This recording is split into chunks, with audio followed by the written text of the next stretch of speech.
اعوذ باللہ من الشیطان اللعین الرجیم بسم اللہ الرحمن الرحیم۔ امام علی علیہ السلام نے فرمایا، مجھے عبادت میں دو چیزیں بہت پسند ہے، سرد موسم میں فجر کی نماز اور گرم موسم میں رمضان کے روزے۔ ایسی غربت پر صبر کرنا جس میں عزت محفوظ ہو، اس امیری سے بہتر ہے جس میں ذلت و رسوائی ہو۔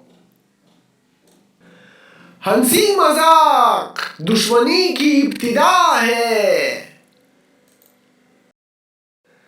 ایک ایسا بھی زمانہ آئے گا کہ انسانوں میں بس اس کا حال بہتر ہوگا جو اپنے گھر میں موجود ہوگا۔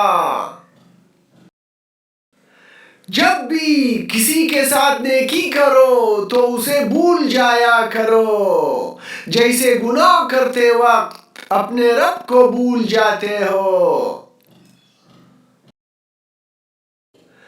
اپنے خالق سے مانگا کرو جو دے تو رحمت اور نہ دے تو حکمت، مخلوق سے مت مانگا کرو جو دے تو احسان نہ دے تو شرمندگی۔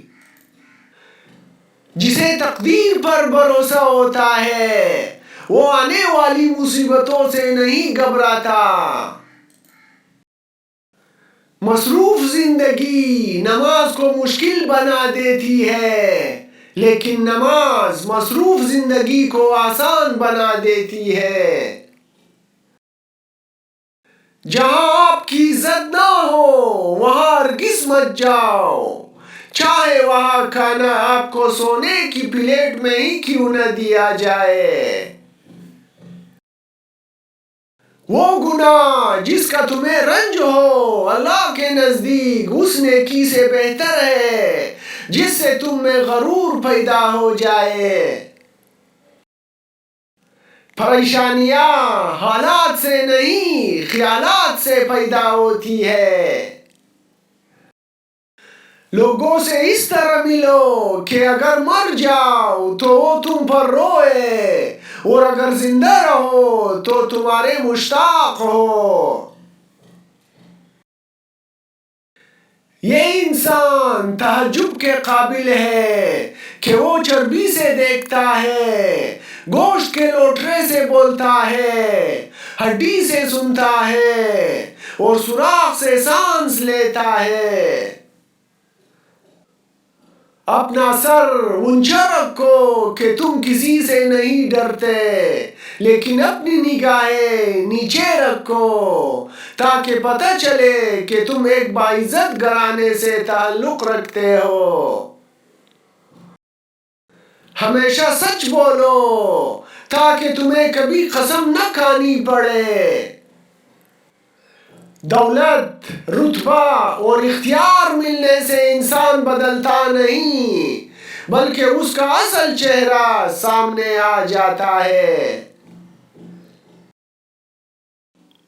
اگر تم سے کوئی بھلائی کی امید رکھے تو اسے مایوس مت کرو، کیونکہ لوگوں کی ضرورت کا تم سے وابستہ ہونا تم پر اللہ کا خاص کرم ہے۔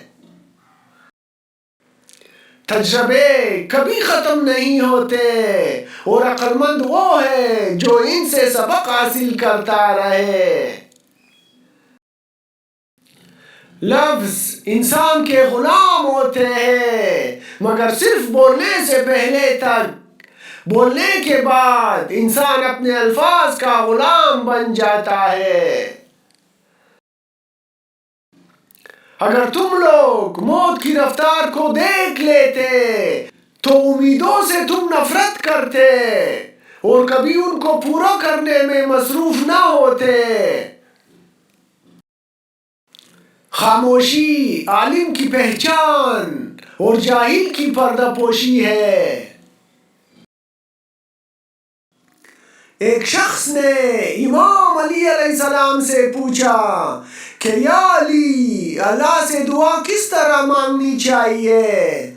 تو امام علی علیہ السلام نے فرمایا اس چھوٹے بچے کی طرح جسے کچھ بھی چاہیے ہو وہ فقط روتا ہے، کچھ بولتا بھی نہیں، مگر اس کی ماں سمجھ جاتی ہے کہ بچے کو کیا چاہیے، اور اللہ تو اپنے بندوں سے ماں سے 70 گنا زیادہ محبت کرتا ہے۔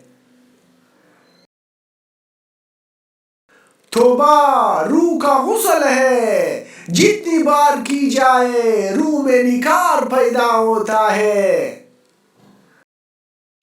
رزق کے پیچھے اپنا ایمان خراب مت کرو، کیونکہ رزق انسان کو ایسے تلاش کرتا ہے جیسے مرنے والے کو موت۔ معروف مورخ چارلس میلز کہتے ہیں کہ خوش نصیب ہے وہ قوم کہ جس میں علی علیہ السلام جیسا عادل انسان پیدا ہوا۔